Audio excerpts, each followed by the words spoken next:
Les rencontres de Saint-Marcel, le vendredi 9 octobre, présenté par Fanny Bourdin sur Radio Territoria.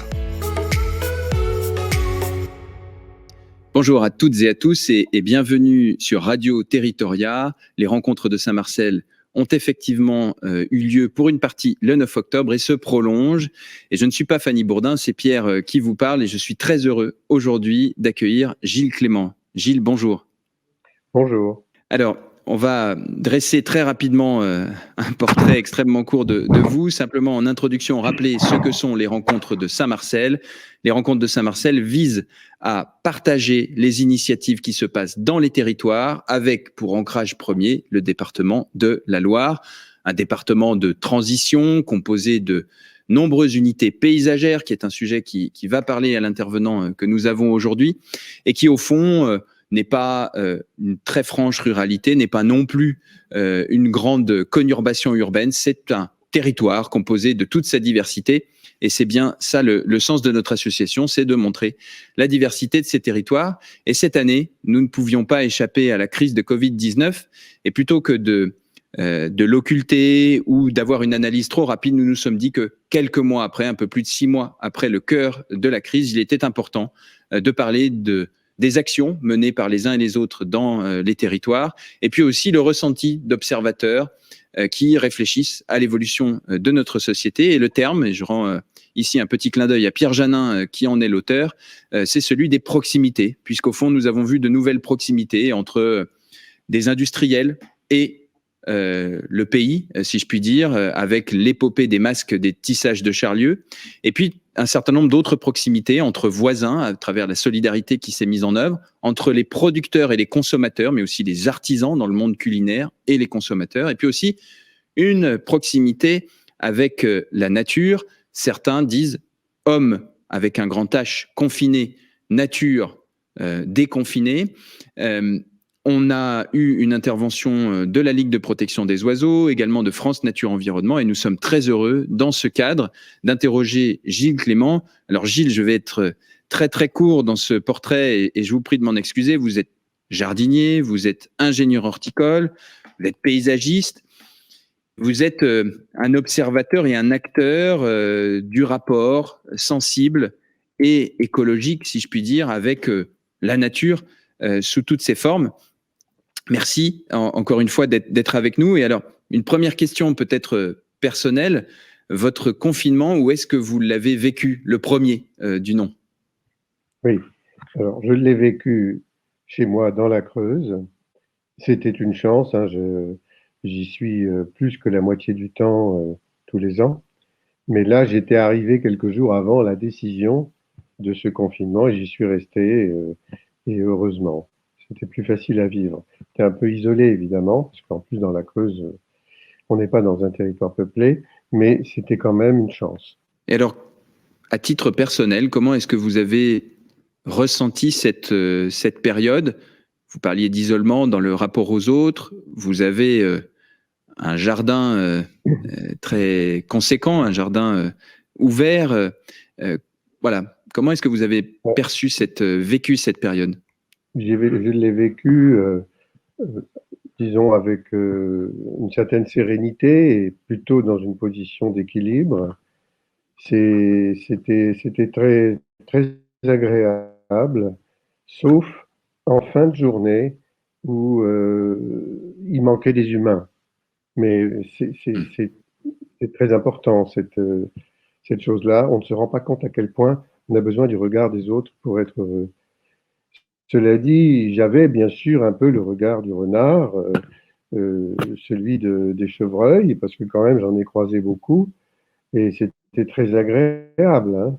Mais pas tout à fait suffisant, voilà, c'est tout. Et j'ai eu la chance d'avoir l'espace, à la fois un jardin dont je m'occupais, à la fois un territoire libre où les animaux s'exprimaient. Donc ces nouvelles proximités dont on parlait tout à l'heure, comme vous vivez une bonne partie de l'année dans ce jardin, est-ce que ça a évoqué quelque chose de nouveau ou finalement c'est la continuité, les humains en moins de ce que vous vivez d'ordinaire dans votre Creuse? C'était un peu la même chose parce que moi je me rendais pas compte que en réalité je vivais avant le confinement, depuis des années, dans exactement la même situation, c'est-à-dire on fait ses courses une fois par semaine et encore peut-être tous les 2 semaines parce que ça suffit. Il y a un potager, on ne voit pas énormément de monde, mais on les voit de façon amicale, sérieuse, et c'est tout à fait différent donc, que ce qu'on peut voir ailleurs une situation superficielle, parfois dans les villes et ailleurs. Mais bon, donc ça n'avait pas vraiment changé. Et ce qui avait changé, c'est l'ambiance. C'est ce qu'on avait Hmm. finalement dans la tête, la crainte. Mais en réalité, pas la vie de tous les jours. Et puis, je le disais quand même, et ça, c'était un changement, le fait que on se retrouvait relativement isolé. Même si on arrivait quand même à avoir quelques échanges avec les voisins, la proximité en question, elle est une chose qui a existé avec plus de force. Et ça, c'est vrai. J'ai Mhm. découvert d'ailleurs des producteurs de yaourts de brebis et d'autres choses que je connaissais même pas et c'était incroyable. Bon, voilà, on a eu des nouveaux contacts à peu de distance, hein. Ça, c'est vrai. C'est vrai que ça a remis des gens en Hmm. relation, mais c'est pourquoi pas une dynamique intéressante et importante. Moi, ce que j'ai analysé dans cette phase-là, c'est plutôt c'était plutôt une espèce de confirmation du fait qu'il y a une possibilité de vivre pour beaucoup plus de gens qu'on ne le croit dans une consommation extrêmement réduite, transport réduit, euh, pas de choses à acheter parce qu'on n'en a pas forcément besoin. Bon, quand on est dans un espace rural, on n'est peut-être pas vraiment des grands consommateurs. Moi, j'ai cette habitude-là, donc je ne le suis pas. Mais je pense que d'autres peuvent Hmm. accéder à ça. Et je crois que ce qui a fait peur, véritablement très peur, à nos gouvernants, c'est le fait que l'on pourrait accéder finalement à un modèle économique qui n'est pas celui qu'ils désirent et qui fait la richesse de ceux qui nous dirigent. Bon, ça, je pense qu'ils ont eu très peur, ils continuent d'avoir très peur, parce que c'est en effet une possibilité. Je ne dis pas Mhm. que ça va éliminer totalement le capitalisme mondialisé aujourd'hui, ce genre de choses, mais il est certain que sur la planète, ce Covid nous unit dans une vision du monde différente. Il nous met en inquiétude, mais il nous unit, il ne nous met pas en guerre. Il nous met évidemment en inquiétude, ça ne fait pas de doute. Il y a des gens qui meurent, mais enfin, nous sommes tous soumis à la même question. Alors ça nous remet plutôt dans le contexte du jardin planétaire que dans une situation qui serait avec des frontières. Et vous parliez d'espace. Alors, c'est aussi dans son lopin personnel avoir la possibilité de cheminer, de respirer. On a vu la difficulté, la double peine, entre guillemets, notamment pour les plus pauvres. Il faut donner le mot d'entre nous, qui vivent dans les conurbations urbaines, pas forcément dans les jolis, entre guillemets, centres urbains, qui vivent dans les périphéries, dans une densité qui la dispute parfois à la promiscuité, et qui étaient privés du peu d'accès à des espaces ouverts, que d'aucuns qualifient des espaces verts. Comment est-ce que vous percevez ça? On ne sait pas encore, au moment où nous enregistrons cette émission, comment va se passer la deuxième phase de confinement et si nous aurons accès, les urbains auront accès à ces espaces. Mais au fond, est-ce que tout le monde vit là où il voudrait vivre? Est-ce que ce n'est pas aussi un signal sur les territoires qui est donné que cette crise? On m'a demandé quel était mon point de vue le jour où le gouvernement a décidé l'ouverture des parcs et des jardins vers la fin du confinement. Alors j'ai donné mon point de vue en disant que c'était plutôt une bonne idée, mais que je ne comprenais pas pourquoi on les avait fermés. Je ne Hmm. comprends pas. C'est quelque chose de très, très illogique. Qu'on soit en danger de contamination avec une proximité, ça, on peut le comprendre. Dans un espace où l'air circule assez librement, alors est-ce qu'il y a une transmission du Covid à distance? C'est pas ce qui a été prouvé jusqu'à présent. Donc, on peut laisser les parcs ouverts. Cela dit, c'était je ne sais plus sur quelle radio, et on m'a immédiatement censuré. On a dit non, on ne peut pas continuer, et on a coupé. Donc je ne devais pas être dans le point de vue établi, voilà. Bon, mais après j'ai dit ce que je pensais. Mais voilà, et c'est aussi une tribune qui est offerte que d'exprimer chacun son regard, y compris sur les modèles économiques. La crainte des modèles économiques peut être détenante de certains modèles, mais aussi de celles et ceux qui vivent dans ce système. Et il n'est pas tout à fait évident, pour venir du monde rural, la grande évolution et le grand progrès social il y a 30 ans, c'était d'aller faire les courses toutes les semaines à l'hypermarché. Je l'ai personnellement vécu et c'était une forme d'aboutissement, y compris dans le milieu agricole dont je suis originaire. Et les mêmes personnes aujourd'hui, que je salue, mes parents en l'occurrence et beaucoup d'autres, reviennent à un mode de vie qui est un petit peu différent. Voilà.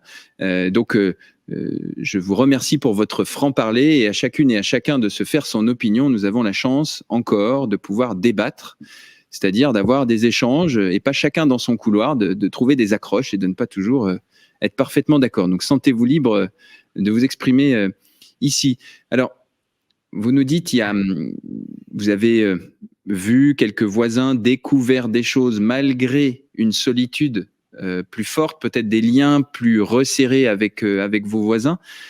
Qu'est-ce qui a changé, qui serait resté dans votre mode de vie depuis cette période-là, ou alors le train-train d'avant, entre guillemets, a repris ses droits? Non, le train-train n'a pas repris ses droits.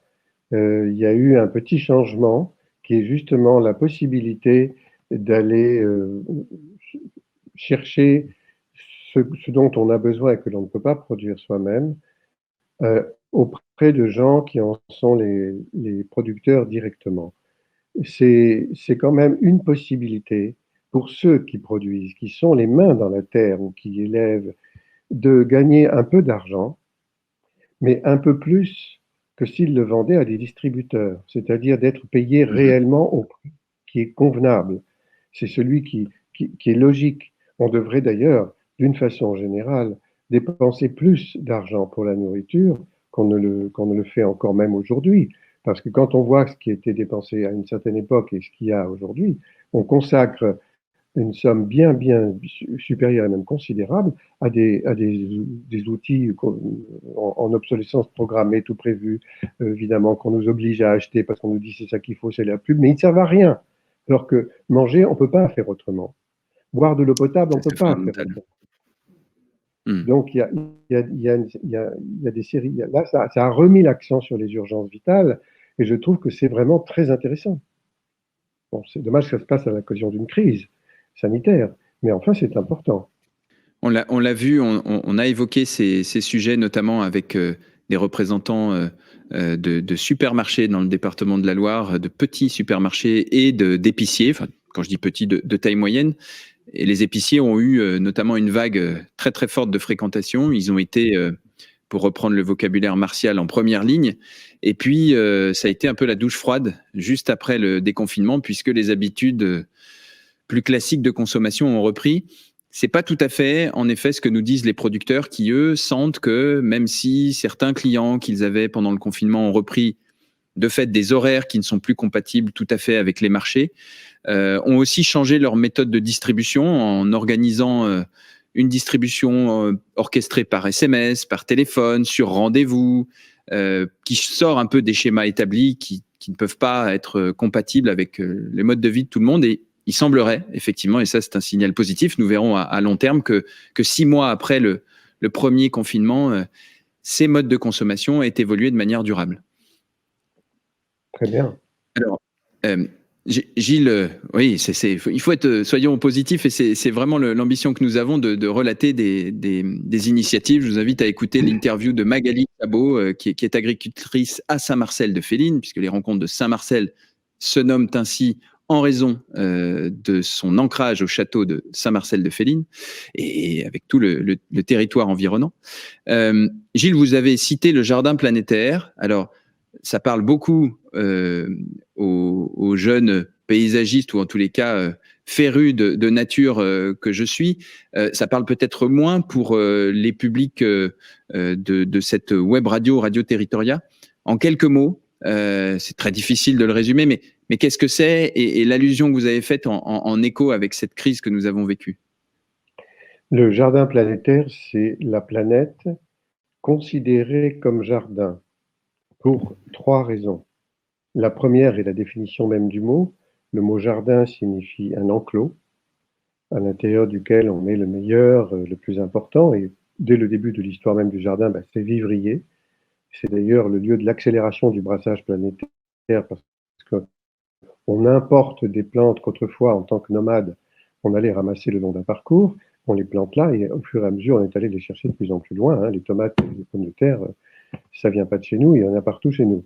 Donc on est dans ce système-là avec un enclos. L'enclos aujourd'hui sur la planète, c'est la biosphère, c'est-à-dire les limites de la vie, qui est une espèce de couche de vivant qui en fait est dans l'eau. On est dans l'eau, l'eau de l'air, on la voit pas toujours parce que elle n'existe pas forcément visuellement, mais elle est là. On ne pourrait pas vivre sans cette eau. L'eau qu'on boit, elle a déjà été bue plusieurs fois par des plantes, des animaux et des humains. On la rejette, ça s'en va, ça fait des nuages qui retombent avec la pluie, mais on ne sait pas où elle va tomber parce qu'il y a des courants qui poussent les nuages, d'où vient la pluie qui nous tombe dessus. On est dans le même bain, on nage tous dans ce bain-là, donc c'est notre point commun. On ne peut pas vivre sans eau et on est tous dans le même bain. Et le Covid le montre extrêmement bien, et il faut le dire. Donc, la définition du mot enclos. Le deuxième, c'est le brassage planétaire. Partout, comme à l'intérieur d'un petit jardin, partout sur la planète aujourd'hui, les plantes et les animaux arrivent d'ailleurs et se mélangent à ces plantes et ces animaux qui étaient là un peu avant eux, mais pas depuis toujours. Et ça finit par créer des écosystèmes émergents, c'est typiquement le jardin. Et puis la troisième raison, c'est la couverture anthropique. Le jardinier, c'est-à-dire l'homme présent, le jardinier, il est partout sur son terrain. L'homme, aujourd'hui, on est nombreux sur la planète, donc l'humanité, je veux dire. Et ça veut dire, voilà, même là où on ne met pas les pieds, où on ne va pas, on sait ce qui s'y passe, parce qu'on a des drones, des analyses et des choses comme ça, capacité de savoir à peu près où on est. C'est vraiment un petit espace, notre planète. Nous sommes dans un jardin. Si on dit ça, alors à ce moment-là, on nomme la totalité des passagers de la Terre comme étant jardiniers. Bon, là, ils ne le savent pas forcément, et ils n'en ont pas ni la conscience, ni la manière, ni les gestes pour ça, mais certainement, ils ont une action comme le jardinier, ils ont une action non seulement sur le terrain sur lequel ils sont, ils habitent, mais aussi sur la totalité de l'espace qui s'appelle la biosphère, parce que ça, c'est l'effet papillon, on ne peut pas faire autrement. Quand on pollue tout, pas seulement le petit carré où on est. Voilà. Bon, ça, je ne vais pas finir là-dessus parce que c'est pas rigolo, mais disons qu'on peut imaginer qu'on éviterait de polluer et à ce moment-là, on est gentil pour tout. Dans notre métier, je dis parfois que si on ne fait rien, je dis bien dans notre métier, c'est-à-dire jardinier, paysagiste, bon, si on ne fait rien, on est utile à tous. Je répète, si on ne fait rien, on est utile à tous. Pourquoi? Parce que si on ne fait rien, on fait une forêt. Sauf dans quelques zones désertiques sur la planète, c'est toujours comme ça que ça finit. Et si on fait une forêt, on fait de l'oxygène, on en a besoin, on le partage. Donc c'est pas dangereux. Alors merci pour cette mise en perspective pour nos auditrices et nos auditeurs. Alors, j'ai deux dernières questions, ou plutôt une question et puis une carte blanche pour vous. Il y a une question qui devient un lieu commun, un vocable qui, à force d'être usité, n'a pas fait long feu, qui est celui de monde d'après.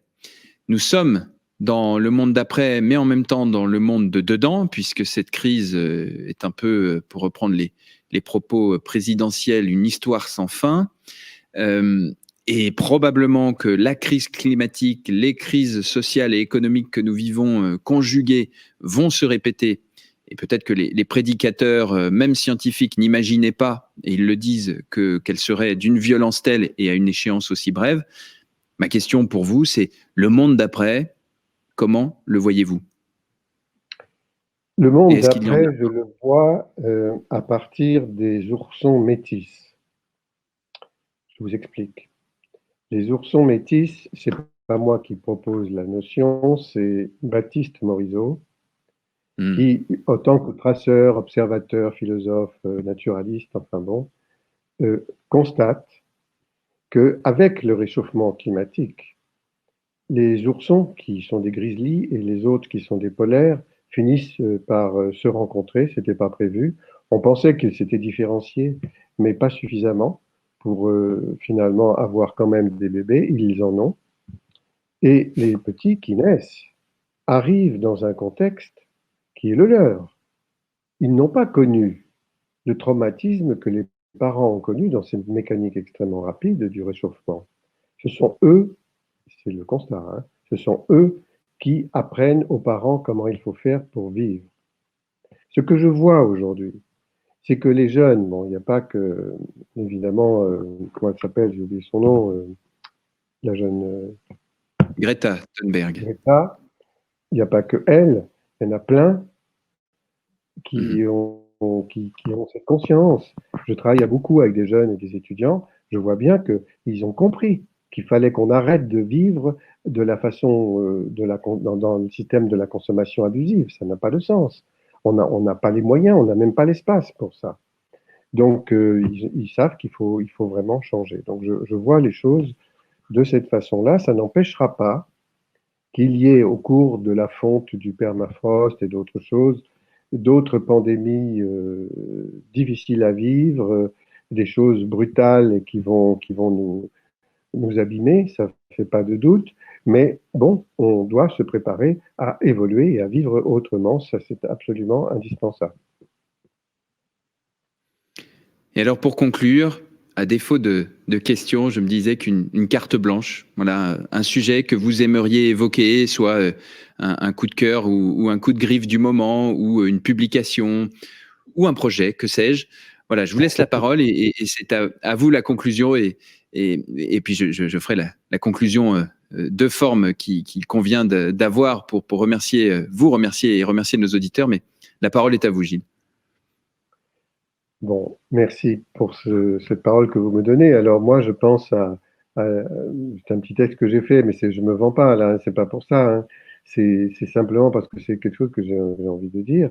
L'effaceur est mandaté par l'institution, donc c'est une nouvelle, hein, c'est une fiction, hein.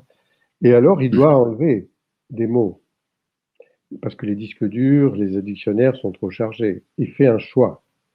Et parmi eux, il y en a un qui m'intéresse plus que là pour cette discussion aujourd'hui, c'est l'effaceur qui décide d'enlever le mot expert.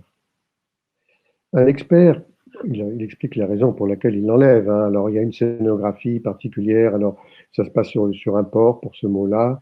Et il met le mot expert sur le bateau, sur la coque d'un petit voilier. Mais il fait venir l'expert de réparation de voiles. Parce qu'il y a des trous, etc. Alors, l'expert arrive, hein, et il fait la réparation, sauf qu'il n'a pas vu qu'il y avait un trou dans la coque. Donc, le bateau coule. L'expert avec, le mot avec, disparition du mot, supprimer des dictionnaires et des disques durs. C'est pas mal. Mais pourquoi je dis ça? Pourquoi je pense à ça? C'est parce que on met dans un chemin d'une grande étroitesse et ceux qu'on appelle des spécialistes et des experts. Et alors donc, ils ont des œillères, ils ne voient pas forcément ce qui se passe à droite et à gauche, mais c'est pire que le GPS. GPS, déjà, c'est un drame. On ne regarde plus le paysage. On perd la mémoire visuelle. On suit la flèche. On obéit. Mais pourquoi on nous demande d'obéir à ce point? Pourquoi accepte-t-on d'obéir à ce point? Tourner à droite dans le rond-point, alors qu'il n'y a même pas de route à droite. C'est tout droit, mais simplement, il y a un rond-point au milieu. Et alors, c'est stupide. On nous dit des choses, et puis finalement, on tombe dans un trou parce que le GPS, il n'a pas vu qu'il y avait le trou. Donc, il y a quelque chose là qui ne va pas, c'est notre niveau d'obéissance. Si on ouvrait les yeux pour accéder à un chemin qui est celui que l'on va se tracer, et non pas que l'on nous donne à suivre, on accède à une autonomie obligatoire. C'est comme de fabriquer sa nourriture, mais c'est plus que ça, c'est global. Donc c'est à ça que je veux en venir, c'est comment fait-on à la fois pour s'équilibrer dans la vie, mais aussi pour accéder à une autonomie de pensée et d'action, et non pas se laisser faire comme, je ne sais pas, ça n'a même pas de mots, mais disons se laisser robotiser par les robots. parce que c'est aussi quand même quelque chose comme ça. Je suis très inquiet de voir la force que peuvent avoir les outils qui sont ceux les écrans, quoi, en gros, hein, c'est beaucoup les écrans, et qui manipulent des gens jeunes. Quelques-uns s'en rendent compte, heureusement, et se sortent un peu de là, mais c'est extrêmement dangereux parce que c'est très, très puissant. Et ça nous fait perdre quelque chose qui est notre autonomie. On s'aperçoit, quand on étudie l'histoire des humains, que Néandertal avait un cerveau un peu plus gros que le nôtre. Parce que justement, il n'avait pas encore eu accès à l'illusion de la maîtrise, et que lui, il était dans l'obligation de repérer à distance, comme le font les animaux, certains d'entre eux, nous avons perdu cette capacité-là, ce qui peut être un danger ou au contraire quelque chose de facile et de vivable. On doit évoluer de ce point de vue-là. Bien, merci beaucoup Gilles pour cette carte blanche sous la forme d'une petite nouvelle. Je pensais, en parlant des généralistes, des observateurs, à Théodore Monod et à cette jolie chanson d'Alain Souchon, La vie Théodore, que je vous invite à écouter. Elle est assez douce et je pense qu'elle se prête bien à cette prise de recul à laquelle vous nous incitez.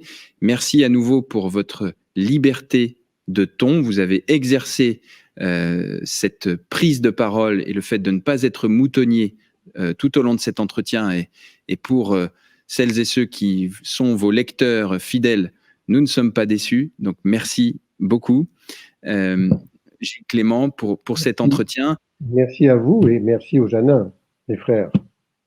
Et merci aux frères Janin, absolument, qu'on salue ici et qui vont, je pense, écouter avec attention et visualiser grâce à l'outil numérique. C'est un des avantages. Notre entretien à bonne distance aujourd'hui. Merci encore Gilles Clément. Je rappelle, entre autres choses, que vous êtes, entre autres métiers, pardon, j'en perds mon latin, que vous êtes jardinier, que vous êtes ingénieur horticole, paysagiste et on l'a vu aussi un penseur, un acteur et un observateur de notre société. Merci beaucoup. Chères auditrices, chers auditeurs, vous pouvez continuer à écouter et à réécouter les différents entretiens menés dans le cycle 2020, cette année si particulière des rencontres de Saint-Marcel sur Radio Territoria. Merci à tous, à très bientôt. Les rencontres de Saint-Marcel, le vendredi 9 octobre, présenté par Fanny Bourdin sur Radio Territoria.